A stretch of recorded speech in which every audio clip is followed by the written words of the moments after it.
Pathmark is the intelligent tool for website lead generation. With increasing online competition, over 98% of website visitors don't convert. The ability to successfully show your value proposition and support visitors in their buying journey separates you from the competition online. Pathmark qualifies and converts leads on your website by figuring out where they are in the buying journey and influencing them in key decision moments with relevant micro experiences like case studies, intro videos, and much more. Stay relevant to your visitors and increase conversions by 50%. Add Pathmark to your website in seconds. Let the AI do all the work and get access to 50% more qualified leads while you keep doing marketing and sales as usual. Check us on pathmark.com. Welcome to today's episode. Let's talk about today's guest. We have Olga Yatsyna from VeliTech, CMO with them. How are you doing today, Olga? Fantastic. Thank you so much for inviting me. It's great to have you on. And well, Olga, I'm sure our listeners are tuning in, wondering what VeliTech is all about. So let's kick it off with that. In your own words, can you tell us a little bit more? Yes, sure. So VeliTech is a provider of B2B digital products for iGaming companies. In a nutshell, we built a whole ecosystem of products and, of course, services that help businesses launch and operate online entertainment platform or, for example, sports betting business. To explain it in a couple of words, like in simple words, let's imagine that I'm an entrepreneur. I have some money that I want to invest in the sports betting business. So I need to get a license because this is license operation. Of course, I need some shiny website where my players can come and play. But at the same time, there is a whole bunch of technology stack that I need to operate as a business in order to communicate with my players, to do push notifications, to store the information, to do identity checks, age verifications, etc., etc. So this is huge technology stack that needs to be created, maintained, in order for me as a business to have smooth operations and nice communication. And this is what we do at VeliTech. We basically provide this infrastructure to such businesses in order to launch and operate their online casino or sports betting brand. Definitely. Okay. Also, awesome. Great to hear that. And so that way, Olga, that way our listeners can get a good understanding there of VeliTech. What would you say is that key problem that you guys like to solve for clients then? The key problem for any business that is launching is getting everything sorted out, like getting the solid foundation where that can be used for further operations. So we are, from the very beginning, solving this problem with our ecosystem of products.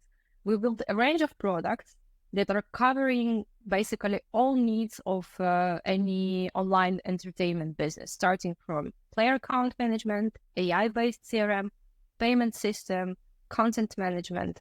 And we provide this as a already functioning engine that you just can tune in and start your operations. So the key problem that we are solving is actually providing this ecosystem as a single organism, as a single infrastructure that does not require any additional integrations, any additional tools, or any other add-ons for such businesses that want to launch, for example, or switch their brand into the new digital infrastructure. Okay, interesting. So then, is there a certain vertical segment that you guys like to focus? Is there an ideal ICP there for VeliTech? Yes, we built this ecosystem of products, specifically keeping in mind the needs and challenges of the iGaming businesses. And that's really important to understand for any business that is looking for stack of products or some technology to close their challenges. If you have some specific industry that you're operating in, for example, iGaming industry is one of such industries. It's really niche. It's very specific in terms of how it operates. That's why it requires customized solutions. And really often our clients are either building their own solutions because they really want something customized and specifically tailored to their needs, or they tune in our iGaming, created specifically for iGaming industry product. So we, for that specific reason, created our stack of products only for iGaming players. Okay. All right. Interesting. Love that. So then how would somebody then usually find out about VeliTech then, Olga? Is there a top client acquisition channel for you guys? Yes, but it's kind of changing now. But before we talk about the acquisition channels, I'd like to give some little background on how, in general, iGaming industry works. This is pretty small niche. There are many local players that are playing in some specific countries or regions, and there are maybe 20 to 30 players that are playing globally, and they provide a range of products that is pretty similar maybe to ours. So whenever somebody new comes to this market and starts playing global, like we did a year ago when we started VeliTech, starts to go to the industry events, starts doing some advertising, some account-based marketing, that's really noticeable. And people start talking because everybody always knows a guy who knows a guy. So people start talking about you. And referral in this case becomes your key acquisition channel. However, with the time, this referral engine is exhausted, and we started to switch on our account-based marketing and content engines. So we are now operating maybe 70 to 30, I'd say, as a ratio of lead generation, where we have part coming from referrals and part coming from our account-based marketing and content engines. Okay, interesting. I like that like switch to that approach that you guys did, because you mentioned, right? Referrals are always one of the best things, but there's always the ABM, which is really nice to have as well. So that way our listeners who are tuned in could go out and visit you, then they could always check you out at VeliTech.com. What role then does the website play for client acquisition?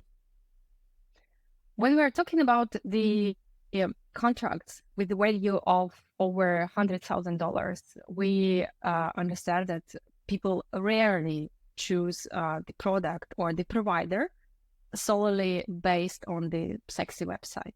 And this is the key thing to understand how we work with our website, because we were consciously creating our website, keeping that in mind, because we have really high check in our industry.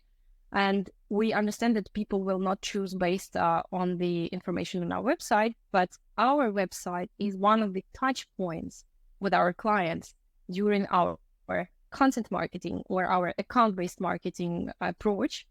And we are working from this point of view with our website. So I believe that our strengths in this case is having all the information about our product and about the challenges that we solve for the clients on our website, and not relying on our website as on the conversion engine or the key lead generation engine. And that's really also important to understand for everyone who is working in the B2B marketing field with quite expensive price for the contract with the clients. Okay, interesting. I love that. So then, is there any tools then or tips that you would recommend to our listeners as far as some website lead generation? Well, we probably faced all the pains and gains when we were building our website, and we have many learnings, probably, which is enough for the whole fuck up night that I can tell you about. But I'd say that one of the key learnings during the last year is that you need to build your website and see your website with the eyes of your clients. For example, we created one of the big sections in our website is one of our products, Horizon, which is the back office platform for entertainment businesses. And we noticed with the flow of time that whenever somebody is visiting our website and then visiting websites of our competitors, they are not expecting to see, for example, retail information on this product page, because this is pure digital product. So why would you expect to see the retail page there or the retail information? But we did not consider this fact that people are checking competitors' website, checking our website, they are comparing, they see more or less the same information, and that's it. So we understood with the flow of time that we have to separate the retail part from the Horizon page in order to make it more noticeable for our clients. And one of the key learnings for us was that we need to explore the competitors. We need to understand how other people in our market are talking about their products. And from that point of view, evaluate how people see at the same time our pages see our products and present the information in the most convenient and the most comfortable way for our clients. At the same time, when you have the product, especially if it's a digital product, not the service is a bit more complicated, but when you have the digital product, you need to show the screenshots. It's really important. Even if it's ugly screenshot, it's better to show the screenshot instead of writing some marketing fluff, some marketing bullshit text, because you need to show your product instead of 1,000 words. If you have the possibility to add the screenshots, to add the diagrams, to add some schemes, videos, add it to your website instead of 1,000 words, because that's really important to speak visually to your clients and to visually communicate the information about your product to them. And for many marketers, I can recommend to really dive deep in the sales process, because that's also really helpful in understanding how the website is working for your clients and what place it takes in the purchase decision. Definitely important. I love that from you. Thank you so much for sharing that knowledge with us. And well, let's switch gears then a little bit here, Olga, and let's talk about you as a leader, you being the CMO there for VeliTech. What are some key tasks you like to focus on your day-to-day work? Well, I'm combining now two roles, the CMO at VeliTech and the Chief Communication Officer at VeliGroup, which is our holding company. And at the same time, I'm becoming an all-around worker who is doing one meeting about one company and the second meeting about second company. So my day-to-day work is full of meetings, as for many senior managers. And I can probably call myself the goddess of delegation, because I've got the fantastic team who are each leading their line of business. So my day-to-day work is more about strategic tasks, strategic discussions, than some routine work that is got covered by my team. Definitely. Okay. And interesting. So in your between time then, Olga, how do you like to stay up to date with all the news in the marketing world as far as trends, strategies? Is there a preferred channel that you like to go with? Yes, definitely. But as a mom of two, I have limited time for this. So any working parent will now understand me that you never have time for something free, for some learning. So I'm walking to stay fit. And at the same time, I'm listening podcasts. One of my favorites recently is the Exit 5 podcast. I love it. It's extremely interesting for B2B marketers, very useful, hands-on. And I love the Href podcast, which was recently launched. It's also really interesting with some cool guys coming there talking about content marketing, work of the CMO, and how the landscape of marketing work is changing. And newsletters, of course. Guys, don't forget about newsletters. This is the news delivered right to your inbox. You don't need to look for it somewhere. People get the selection of best content for you and deliver it to your inbox. Exit 5 newsletter, B2 Boring newsletter, S-Month newsletter. Yeah, check it out. Definitely. Great for that plug. Thank you so much. Do appreciate that. Well, then let's jump into our next section then here, Olga, which is our rapid fire question rounds. Are you ready for that? Yes. Perfect. Also, then first up is, what is the last book that you read? It's David Marker, Turn the Ship Around, about changing the landscape of leader-follower structure of work into leader structure of work. I don't know if you read it, but it's about U.S. Navy worst performing nuclear submarine crew that shifted into this leader performance structure, and that dramatically changed the performance. Okay, all right. Interesting read there for our listeners. Next up then is, if there'd be no boundaries in technology, what would be that one thing that you want to have fixed for your role as a marketer today? Attribution. That's really screwed up now with all the security measures, GDPR. As a person, like a person who's using the internet, I'm definitely for such changes because I want to feel protected and I want to feel safe. But as a marketer, I really want to cry when I'm trying to dig into our analytics and understand how the different channels are working for us and what we get from some channels. Especially as a CMO, I have to prepare reporting for the CFO. Yes, sometimes I really want to cry. Definitely. I think everybody's every marketer out there, that's their Achilles tendon. So there's a lot of people in the same boat as you. And so then, if there's one repetitive task that you could automate, Olga, what would that be? Probably dynamic content generation and personalization based on user behavior. I know that there are tools that can cover this personalization part to some extent now. Actually, PestMark is one of them, as I understood. But still, the dynamic content generation, which is created based on people, for example, searching somewhere over the internet and then visiting my website. And my website is compiling some content specifically for their search intent and showing it in a personalized way. That's something that is beyond the security measures, but I'm doing a lot to see how that may work, considering how we want to personalize our interaction with the visitors on the website.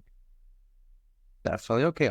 Great to hear that from you. And well, lastly, Olga, there's no denying you have the experience in the marketing world, but what would be that one piece of advice that you would give yourself if you were to restart your journey as a marketer today? That would be probably don't try to be a nice person to everyone and the marketer who knows everything, or at least who pretends that he or she knows everything.